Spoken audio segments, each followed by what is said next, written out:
처음엔 그저 운동이 하고 싶었을 뿐이었습니다. 하지만 그녀를 본 순간 내 인생은 흔들리기 시작했죠. 눈앞에 선 그녀는 마치 영화 속 주인공 같았고, 그날 이후로 나는 매일 밤 미쳐갔습니다. 59세, 이름은 강진우. 대구에 사는 평범한 남자입니다. 조용히 살아온 편입니다. 아내와 결혼한 지도 어느덧 31년. 아이들은 장성에서 다 출가했고, 나는 이제 아내와 단둘이 남은 생활에 익숙해졌습니다. 단 문제는 2년째 부부관계가 없다는 거였습니다. 아내는 어느 날부터인가 내 손길을 피했고, 나는 차마 이유를 묻지 못한 채 매일 혼자 방에서 조용히 해결하는 삶을 살았죠. 자존심이 무너졌고 남자로서의 자신감도 잃어갔습니다. 그러던 중 지인의 권유로 러닝 동호회에 가입했습니다. 처음엔 그저 땀이나 좀 흘려볼까 했던 건데 3달쯤 지난 어느 날 그녀가 나타났습니다. 이수정, 48세, 168cm에 45kg, 쏙 들어간 허리와 긴 다리, 검게 정돈된 단발머리. 처음 보는 순간 심장이 이상하게 뛰기 시작했죠. 진우님, 혹시 여긴 처음 오셨어요? 아니요, 몇 번 나왔어요. 수정 씨는 오늘 처음이신가 봐요. 그녀는 웃으며 고개를 끄덕였고 그 미소 하나에 나는 무너졌습니다. 몇 번의 훈련을 함께하고 동호회 끝나고 함께 맥주 한잔하면서 우린 자연스레 가까워졌습니다. 진우 오빠, 나 오늘 그냥 가기 싫어요. 그녀의 말에 난 망설임 없이 고개를 끄덕였고 그날 밤 우린 같은 침대에 누웠습니다. 처음엔 욕망이었을지 모릅니다. 하지만 그녀가 내게 오빠랑 있으면 나 살아있는 것 같아요. 이 한마디에 난 완전히 빠져버렸죠. 그녀는 따로 직업이 없었습니다. 이혼 후 경제적으로 많이 힘들었다고 했고 나는 그저 도와주고 싶은 마음에 비상금 통장을 만들었습니다. 나는 대구 시내에 건물을 하나 갖고 있습니다. 월세 수입만 매달 5천만 원. 아내는 모르는 돈의 흐름 속에서 수정이에게 매달 500만 원씩을 건넸습니다. 그게 1년, 2년으로 이어졌죠. 그녀는 고맙다며 매번 내 손을 잡았고 나는 내 존재 가치를 인정받는 기분에 더 깊이 빠져들었습니다. 하지만 늘 불안했습니다. 언제 들킬지 모른다는 공포, 아내의 의심스러운 눈빛, 그래서 더욱 철저히 숨겼습니다. 하지만 운명은 항상 가장 잔혹한 순간에 모든 걸 드러내는 법이죠. 그날도 평소처럼 도심 한복판의 커피숍에서 수정을 만나고 있었습니다. 진우 오빠, 이거 마셔봐요. 완전 맛있어요. 그 순간 등 뒤에서 들려온 목소리. 진우 씨. 돌아보니 거기 아내가 서 있었습니다. 그녀의 손엔 커피잔 2개, 눈은 수정이와 나를 번갈아 보며 얼어붙은 듯 굳어 있었습니다. 나는 숨이 멎는 줄 알았습니다. 수정이도 하얗게 질려 있었습니다. 하지만 더 놀라운 건 아내의 다음 말이었습니다. 수정이, 너 맞지? 두 여자의 시선이 마주쳤고 이내 동시에 터져나온 어떻게 여기서? 알고 보니 수정과 내 아내는 고등학교 시절 단짝 친구였습니다. 20년 넘게 연락이 끊겼던 두 사람은 이 기막힌 순간에 재회한 겁니다. 그리고 예상 못한 이야기는 여기서부터 시작됩니다.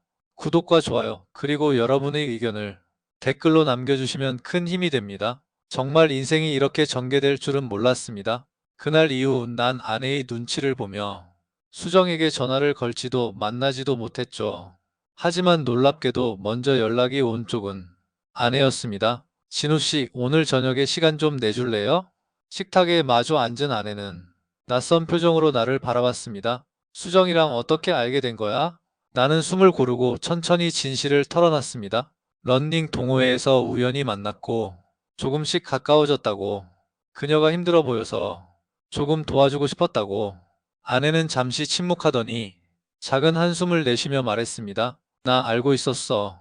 요즘 당신이 너무 조용해서 오히려 수상했거든. 나는 말문이 막혔습니다. 그런데 그 다음 말이 더 충격이었죠. 나도 만나는 사람 있어. 심장이 철렁 내려앉는 기분이었습니다. 뭐라고? 1년 넘었어. 나도 누군가가 필요했어. 그 순간 머리가 멍해졌습니다. 분노도 슬픔도 아닌 이상한 해방감 같은 게 몰려왔죠. 아, 나만 죄인이 아니었구나. 그런데 그 다음 말은 상상도 못한 전개였습니다. 수정이랑 계속 만나고 싶어? 나는 얼떨결에 고개를 끄덕였습니다. 그럼 같이 살아. 우리 셋이. 3명이 함께? 처음엔 농담인 줄 알았습니다. 하지만 아내는 진지했습니다. 난 네가 나 몰래 만나는 게 더 싫었어. 그럴 바엔 다 알고 같이 사는 게 편해. 나는 말이 나오질 않았습니다. 그날 밤 수정이와도 긴 대화를 나눴죠. 수정이는 미안하다며 눈물 지었고 아내와의 과거를 털어놨습니다. 고등학교 땐 나랑 내 아내 붙어 다녔어.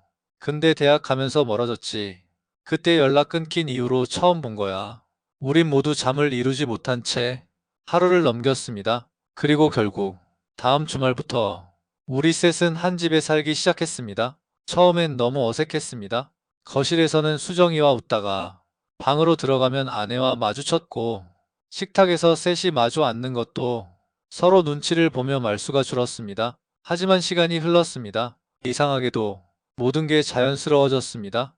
아내는 평일에는 자신의 남자친구와 시간을 보내고 주말엔 집에 들어와 조용히 독서하거나 요리를 했고 나는 평일엔 수정이와 시간을 보내다 주말이면 셋이 함께 식사하고 산책도 했습니다. 진우 씨, 우리 이렇게 사는 거 남들에겐 말 못하겠지만 나는 솔직히 편해. 아내의 말에 나도 고개를 끄덕였습니다. 모두가 각자의 결핍을 채우며 이상한 평화를 유지하고 있었습니다. 수정이는 여전히 직업이 없었지만 내가 매달 주는 500만 원으로 생활도 가능했고 가끔은 내 건물 관리도 도왔습니다. 아내도 그 사실을 알고 있었지만 한마디도 뭐라 하지 않았습니다. 서로 더 이상 숨기지 않는 관계, 불편하지만 솔직한 공존, 이해할 수 없는 구도지만 우린 그렇게 6개월, 1년, 그리고 2년을 함께 살아갔습니다. 사람들은 이해하지 못하겠지만 내겐 이것이 인생에서 가장 평화로운 시간이었습니다. 마음속 갈등은 물론 있었죠. 이게 과연 옳은 걸까? 나는 나쁜 사람일까? 하지만 다시 돌아가고 싶은 마음은 단 한 번도 들지 않았습니다. 수정이의 웃음, 아내의 평온한 표정, 그리고 내 지갑에서 사라지는 돈들. 어쩌면 이게 내가 나이 들어서 처음으로 스스로 선택한 삶이었는지도 모릅니다. 그날 이후 난 더 이상 자위하지 않습니다. 그리고 밤마다 두 여자의 숨소리를 들으며 잠들곤 하죠. 이상한 가족, 하지만 그 누구보다 솔직한 가족. 이 이야기는 이제 또 다른 국면으로 접어들 준비가 되어 있었습니다. 그날 밤 수정이는 내게 물었습니다. 오빠 진짜 괜찮아? 우리 이렇게 살아도? 나는 침대에 누운 채 천장을 바라보며 대답했죠. 누가 뭐라든 나는 지금이 제일 편해. 그녀는 이불을 끌어안고 내 가슴에 얼굴을 묻었습니다. 나 이대로 오래가면 좋겠어. 그녀의 속삭임에 나도 모르게 손을 꼭 쥐었습니다. 이 관계는 분명 비정상이었습니다. 아내와 불륜녀가 한 집에 살고 서로 애인이 있는 상태에서 미소 지으며 밥을 먹는다는 건 세상의 기준에선 이해할 수 없는 일일 겁니다. 하지만 우리 셋은 그 누구보다 솔직했고 서로에게 거짓이 없었습니다. 아침이면 아내는 부드러운 커피를 내려주었고 수정이는 내 넥타이를 매주었습니다. 각자의 역할이 명확했고 그 덕분에 오히려 부딪힘은 없었습니다. 수정이는 점점 살이 올라 이젠 48kg가 되었고 더 아름다워졌습니다. 자신감이 붙은 그녀는 내 건물 지하층에 작은 샵을 차리고 싶다고 했습니다. 나는 말없이 고개를 끄덕였고 500만 원을 주던 비상금 통장에서 추가로 1000만 원을 꺼내 주었습니다. 이건 너의 시작이야. 그녀는 눈시울을 붉히며 내 손을 잡았습니다. 나 오빠한테 정말 고마워. 한편 아내도 조금씩 변화했습니다. 한동안 멀어졌던 딸과 다시 연락을 시작했고 애인과의 관계도 안정적인 듯 보였습니다. 진우 씨, 우리 이렇게 살면서 서로 숨기지 않으니까 오히려 나은 것 같지 않아? 그녀의 말에 나는 웃으며 고개를 끄덕였죠. 그래. 아무것도 감추지 않는 게 이제야 진짜 가족 같은 느낌이야. 하루는 수정이가 아내와 단둘이 마트에 다녀왔습니다. 그날 저녁 두 여자가 웃으며 요리를 하는 걸 보며 난 이상하게 뭉클한 기분이 들었습니다. 이렇게 살아도 괜찮은 걸까? 어쩌면 사회의 기준이 아닌 우리만의 방식으로 행복을 찾아가는 길일지도 모릅니다. 나는 매일 수정이와 함께 잠을 자고 아내는 주말이면 자신의 남자친구와 여행을 떠났습니다. 그녀는 여행지에서 엽서를 보내기도 했죠. 진우 씨, 우리 집 냉장고에 음식 좀 넣어놔줘요. 그 문장에서 어떤 원망도 미움도 느껴지지 않았습니다. 그러던 어느 날 수정이가 내게 물었습니다. 오빠, 우리 진짜 부부처럼 지낼 수 있을까? 나는 대답 대신 조용히 그녀의 손을 잡았습니다. 법적으론 아내가 있지만 내 마음은 이미 그녀에게 가 있었고 아내도 그 사실을 받아들이고 있었죠. 물론 서류상으론 변한 게 없지만 우린 마음속으로 새로운 가족 형태를 인정하고 있었습니다. 이야기를 들은 친구들은 이해 못하겠다고 고개를 저었고 어떤 이들은 날 미쳤다 했지만 그 어떤 말도 지금 이 평화로운 일상을 무너뜨릴 수는 없었습니다. 그리고 나 역시 알고 있었습니다. 이 기묘한 균형이 언제 무너질지 모른다는 걸. 그래서 하루하루를 조금 더 진하게, 조금 더 뜨겁게 살아가려 했습니다. 어느 날 저녁, 수정이가 내게 속삭였습니다. 오빠, 나 사실 다시 아이 갖고 싶다는 생각했었어. 그녀의 말에 나는 숨을 멈췄습니다. 지금 이 나이에? 응. 이 나이라서 더 간절한 것 같아. 뱃속에 오빠 아이가 자라는 걸 한 번쯤은 느껴보고 싶어. 나는 쉽게 대답하지 못했습니다. 이미 정관 수술을 받았다는 걸 차마 그녀에게 말하지 못했기 때문입니다. 그날 이후 나는 병원에 갔습니다. 정관복원 수술이 가능한지 조심스레 상담을 받았습니다. 그리고 돌아오는 길 혼자 벤치에 앉아 하늘을 바라보며 생각했습니다. 이제 내가 정말 원하는 건 뭘까? 아내와의 30년, 수정과의 2년, 그리고 지금 이 순간 그저 욕망으로 시작했던 관계가 이젠 내 삶의 중심이 되어 있었습니다. 나는 더 이상 예전의 내가 아니었습니다. 그저 한 사람의 남편, 한 여자의 연인이 아니라 이 모든 관계를 받아들이고 끌어안으며 살아가는 단 한 사람, 강진호 59세. 나는 오늘도 두 여자의 미소를 보며 감사함과 두려움이 섞인 묘한 감정 속에서 살아갑니다. 이 일상은 계속될 수 있을까? 그날 새벽, 수정 씨가 제 무릎에 머리를 얹고 말했습니다. 오빠, 요즘 너무 행복해요. 꿈꾸는 것 같아요. 저는 말없이 그녀의 머리카락을 쓰다듬었습니다. 그녀의 체온이 제 다리를 따뜻하게 감싸고 있었고, 심장은 조용히 그러나 단단히 뛰고 있었습니다. 창밖엔 봄비가 내리고 있었고, 작은 우리 집 거실은 은은한 조명과 커피향으로 가득했습니다. 아내는 친구들과 여행을 떠난 날이었고, 저희는 서로의 체온을 확인하며 하루를 천천히 아주 조용히 보내고 있었습니다. 오빠, 그냥 이대로 시간이 멈췄으면 좋겠어요. 그 말에 저도 조용히 고개를 끄덕였습니다. 저도요. 진심으로 그렇게 생각했어요. 수정 씨는 요즘 웃는 날이 많아졌습니다. 건물 지하에 열었던 작은 디저트 가게도 나름대로 자리를 잡기 시작했고 손님들 사이에서도 반응이 좋았습니다. 그녀는 초콜릿을 만들며 웃었고 저는 사무실에서 그녀를 바라보는 게 요즘 가장 큰 낙이 되었습니다. 마치 제 인생의 빈 구석을 하나하나 메워주는 느낌이었습니다. 그리고 어느 날 밤 수정 씨가 제 손을 꼭 잡고 물었습니다. 오빠, 그 얘기 이제 해도 돼요? 무슨 얘기요? 우리 아기 이야기요. 저는 숨을 삼켰습니다. 며칠 전 정관복원 수술을 마친 상태였고 아직도 그 사실을 그녀에게 말하지 못했기 때문입니다. 사실은 저 수술했어요. 그녀는 눈을 크게 떴습니다. 정말요? 언제요? 지난달이요. 말없이 해서 미안해요. 그녀는 입을 틀어막고 울기 시작했습니다. 오빠, 미쳤어요. 왜 그런 걸? 너무 원하잖아요. 수정 씨가 원하는 거 저도 해주고 싶었어요. 그녀는 제 품에 안겨 울었고 저는 그녀의 등을 토닥이며 말했습니다. 이건 당신만을 위한 결정이에요. 당신은 그만한 자격이 있어요.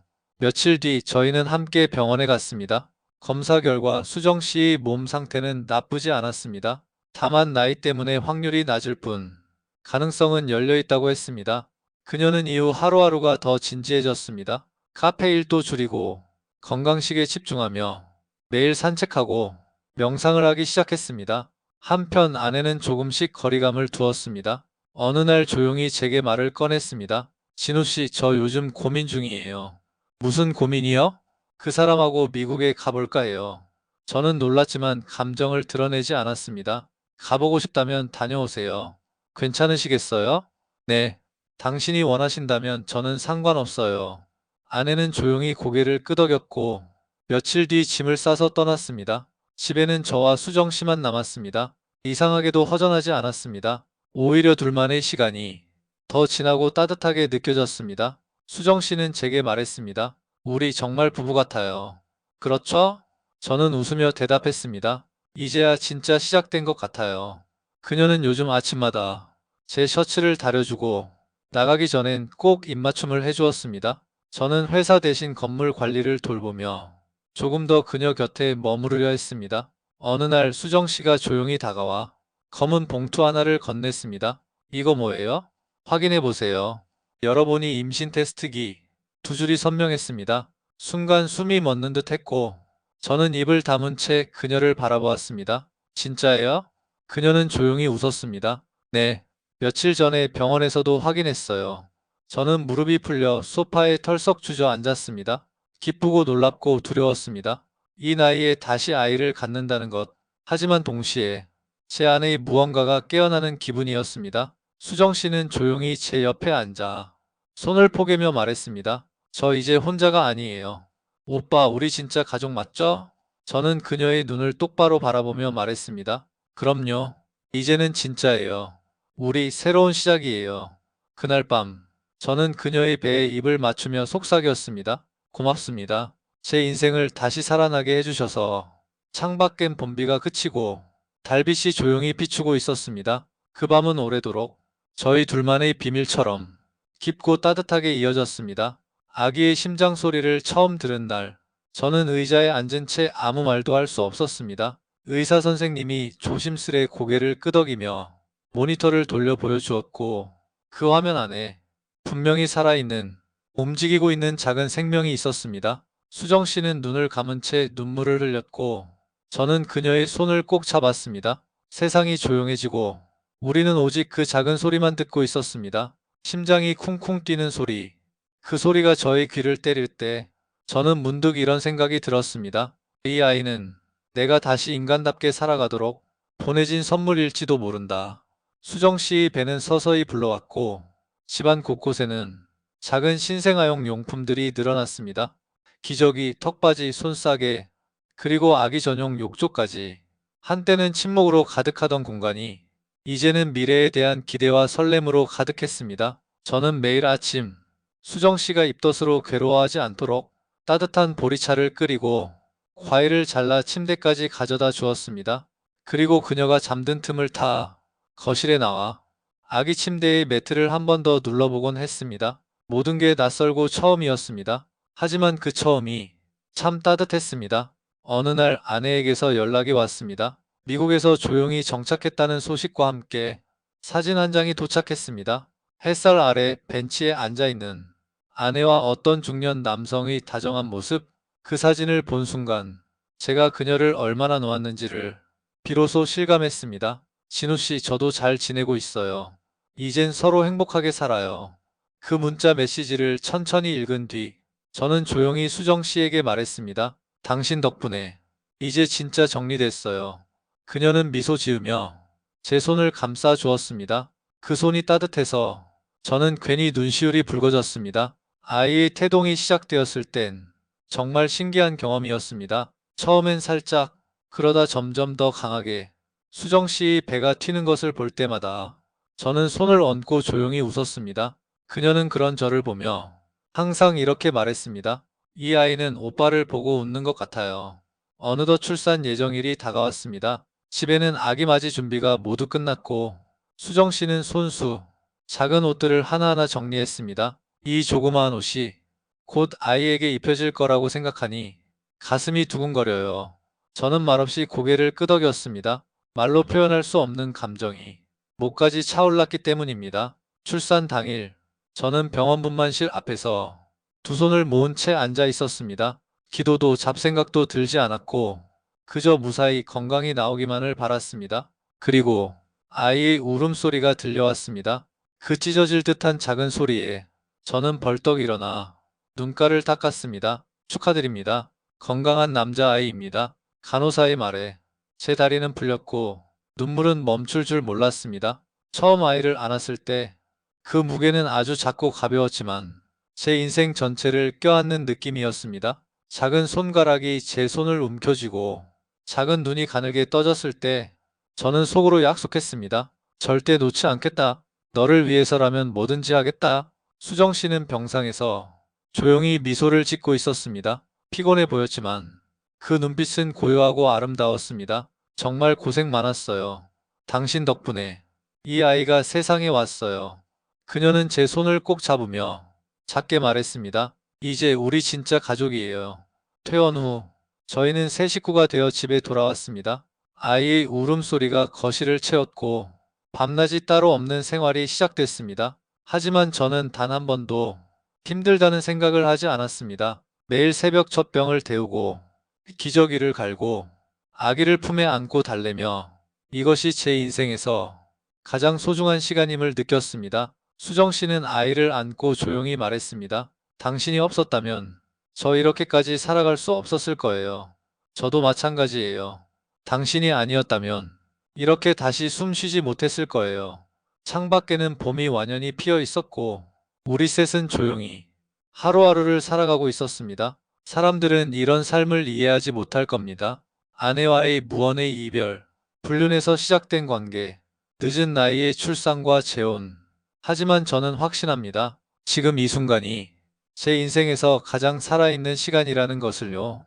저는 다시 사랑했고, 다시 부모가 되었고, 다시 가족이 되었습니다. 이것이 제가 찾은 마지막 기회이자 가장 큰 축복입니다. 여러분, 사랑은 때로 아주 엉뚱한 모습으로 인생에 찾아옵니다. 하지만 마음이 움직이는 순간, 그것은 반드시 받아들여야 할 운명입니다. 지금 당신이 사랑하는 그 감정이 진짜라면 절대로 놓치지 마세요. 지금까지 긴 이야기 들어주셔서 감사합니다. 좋아요와 구독, 댓글로 여러분의 생각도 들려주세요. 당신의 이야기도 분명 누군가의 심장을 뛰게 만들 테니까요.